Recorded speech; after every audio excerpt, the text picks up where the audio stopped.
الفرعون المصري بيرفض عرض من الدوري السعودي بقيمة 199 مليون دولار أمريكي. رفض نادي ليفربول عرض مغري جدا، والعرض ده بقيمة 150 مليون استرليني، وده بما يعادل 199 مليون دولار أمريكي من نادي الاتحاد السعودي. والنجم المصري عمره قرب على 31 عام، وأصر النادي الإنجليزي من جانبه على أن الفرعون المصري محمد صلاح ليس للبيع، وأن قرار عدم البيع هو موقفه النهائي، وقطع كل التشكيكات برحيل النجم المصري عن قلعة الأنفيلد. والسبب الأول لرفض إدارة النادي لعرض ضخم زي ده هو خوفه من الجمهور، وإدارة الريدز خايفة من ثورة حقيقية للجمهور في حال رحيل النجم المصري،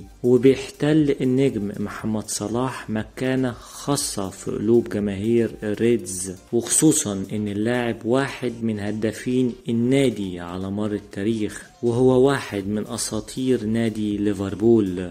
وشايفة جماهير الريدز ان محمد صلاح او مو هو المنقذ الوحيد للنادي واللاعب الاوفى بعد الاسطورة ستيفن جيرارد. والسبب الثاني في عدم التخلي عن الفرعون المصري هو ان نادي ليفربول متخوف من خسارة شعبيته العربية، وده في حال رحيل النجم المصري. واكتسب النادي الانجليزي شعبية جارفة من الوطن العربي، وده بعد انتقال النجم المصري محمد صلاح سنة 2017 لقلعة الريدز.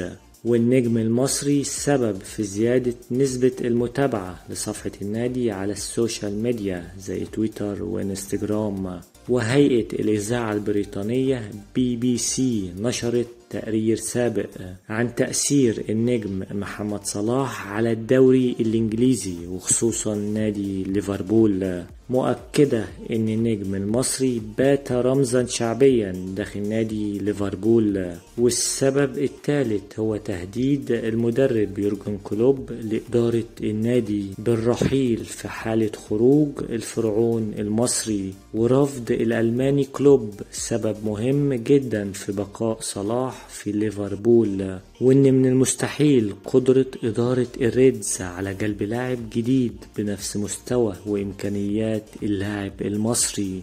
وصرح المدرب الألماني يورجن كلوب ان صلاح الورقة الرابحة اللي بيلعب عليها، وده مع التدعيمات الأخيرة للوصول بالفريق لمكانته الطبيعية والتربع مرة تانية على عرش الكرة الأوروبية. وصرح كلوب ان مشروع الدوري السعودي بيهدد الدوريات الأوروبية، ونوه ان لازم يكون فيه رقابة مالية صارمة على الدوري السعودي. والسبب الشخصي للنجم المصري واللي قطع الشائعات لانتقاله للدوري السعودي هو الكرة الذهبية، والنجم المصري بيتمنى اقتناص الجايزة ولو مرة وحيدة، وده سبب كافي لبقائه في الدوري الإنجليزي. وبيستهدف النجم المصري الحصول على لقب الدوري الإنجليزي في الموسم الحالي، بالإضافة للتتويج ببطولة الدوري الأوروبي العام الحالي لتعزيز أماله في نيل الجايزة. وده بعد رحيل النجمين ليونيل ميسي وكريستيانو رونالدو، وان المنافسة الحالية هتتحصر بين 4 أو 5 لاعبين، واللاعبين زي إيرلينج هالاند لاعب مانشستر سيتي، وكيليان امبابي نجم نادي باريس سان جيرمان، والنجم المصري محمد صلاح نجم نادي ليفربول.